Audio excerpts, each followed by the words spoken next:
I recently did something because of superstition. I have a number of rituals.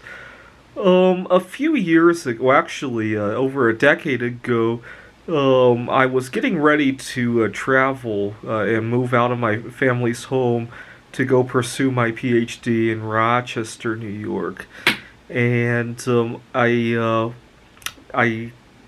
got a little crazy and thought I could ride my bike from Pittsburgh all the way to Rochester. And I made it quite far, actually. I made it about 60 some miles north to Katening, which is a suburb of Pittsburgh, but the weather didn't turn out and I had to head back. And my parents just thought I was crazy for even thinking about that. This was summertime, though, when you could easily camp out for a couple weeks and end up in Rochester, New York. I ended up having to drive there, and at the time I didn't really like driving a car. I had just gotten my license a couple weeks before, a little bit over a month before heading off to school. And the long story short is that I did pretty well with my PhD program. I graduated with my PhD 3.5 years later, and recently we're coming off of COVID-19. I'm heading back to the office, and I've been riding my bike a lot as of late because I remember how I did when I got to school after having ridden my bike hundreds of miles in the week before that. And I want to return to work with that same kind of throng and just a little bit of a superstitious ritual, if you will. When I was 16 years old, one Memorial Day weekend, my family had gone out. I was starting to eat healthier at the time. I didn't want to go to the restaurant with them. You got to remember, this was at a time when restaurants still had smoking sections in the restaurant. And so I stayed home.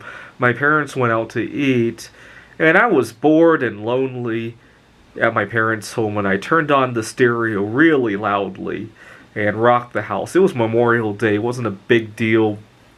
And my parents came back, and that was that. And the following week, I went back to school, and I had a good conversation with a girl. And nothing really turned of it, but it was a happy time for me. I'd never been in a relationship before, and that was that. A year later, on Memorial Day, this time my parents decided not to go out, but I insisted on turning the stereo up really loudly because of how good it had worked out for me the last time. And when my parents asked me why I was turning the stereo up and I explained, they just thought I was crazy. The way I see it is this. If I turn on the stereo really loudly and nothing turns of it, I don't meet another girl, nothing lucky happens, I can always blame something else.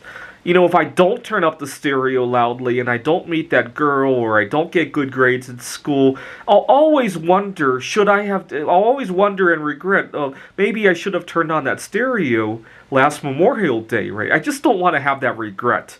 If I turn on the stereo, I just won't have that one thing to regret anymore. So that's part of the reason why I did that. 3 years ago, 4.5 years ago now, I got into a major car accident. And as you can imagine, my car insurance rates went up. And I was waiting for the 3-year anniversary of the accident when I could switch to another insurance company and get a good rate. And as I was approaching that 3-year anniversary, I got really nervous about every time I had to drive. I really wanted to minimize how much I wanted to drive because I would really hate to be approaching that anniversary and then get into another accident. And I got really, really anxious to the point that I was walking everywhere. I was actually living out of my car at the time, and I had 2 parking spots that I knew people were okay with me parking, one during the day and one at night. And I only wanted to move my car in between those 2 places, and even when I did, I made sure to do it off hours so that there wouldn't be too much traffic on the road. And I walked everywhere. I must have covered a good 80 or 90 miles of it during that week, approaching the anniversary by my feet. It was a very nervous time. And finally I made the switch and I started driving again. And long story short, I've got another 1.5 years without an accident, and I hope to keep it that way. Actually, I got lucky. Because at the turn of the year 2020, I remember thinking I've never gone this long or this far without an accident. I think 2020 is the year I have that accident, and I had money saved up to replace the car, at least for the deductible, right? If I total the car, I had enough money to pay the increased insurance, and I thought, oh, okay, I accepted. 2020 is going to be the year I total the car, and then the lockdown happened, and I wasn't able to drive as much as I wanted to, and that kind of saved my butt. And I kind of mentally reset the clock back to zero again. And if I could get 4 years without an accident last time, maybe I could do 4 more years. As I get very superstitious about these things, there's no such thing as the right time to have a car accident. I'm just really superstitious. That's all. I had another funny story about driving. When I was working on my PhD in Rochester, New York, my family was in Pittsburgh, obviously. I would often make a trip back to spend the holidays with my family. And one time I was driving back home, I needed to go to the bathroom really badly. It was 1 or 2 o'clock in the morning during my drive, and I couldn't find any rest stops. Finally, I took an exit on the freeway, and I couldn't find anything, so I pulled into an open field. This is in a farming town near Buffalo, New York, actually. And I pulled into an open field, and I just let go and urinated into the field. And I go home to my family, and I come back to Rochester, and I'm doing really well in school. I'm getting good grades. I used to love to trade coins. I would buy some coins in Rochester and resell them to people on Craigslist in Pittsburgh or vice versa, and make some good money doing that. And after I urinated in that open field, I made a lot of money trading coins. I got good grades. I got a girlfriend not long after that as well. Everything was just flowing and flowing. Okay, and so I graduate from the school, and then 5 years later, I'm visiting some friends in Rochester, New York, and after seeing my friends, I decide to drive back home to my family in Pittsburgh. And I passed by that same rest stop, or not a rest stop, but the open field in Buffalo, New York.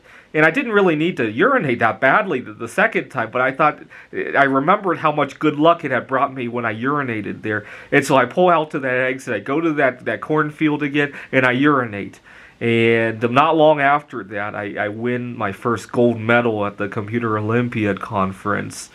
And, good and bad things are always going to happen, but whether or not we attribute them to urinating in an open field or riding a bike hundreds of miles before going to school or going to work, or what else? Car accidents are going to happen whether or not we have a quarantine, or whether or not how enough time or miles have passed since the last accident. Sometimes they happen right before you plan to change insurance, but it's tempting to associate some of these events, and I the only reason I do it is to head off any regret, right? If I get into a car accident 3 days before I would have saved money on my insurance, I'll always regret that trip, right? If I just take a lot of walks, I probably won't regret that nearly as much. I'm often making decisions not necessarily to maximize my utility, but to minimize potential regrets, right? It's kind of weird of how some of these decisions can be made if you're superstitious.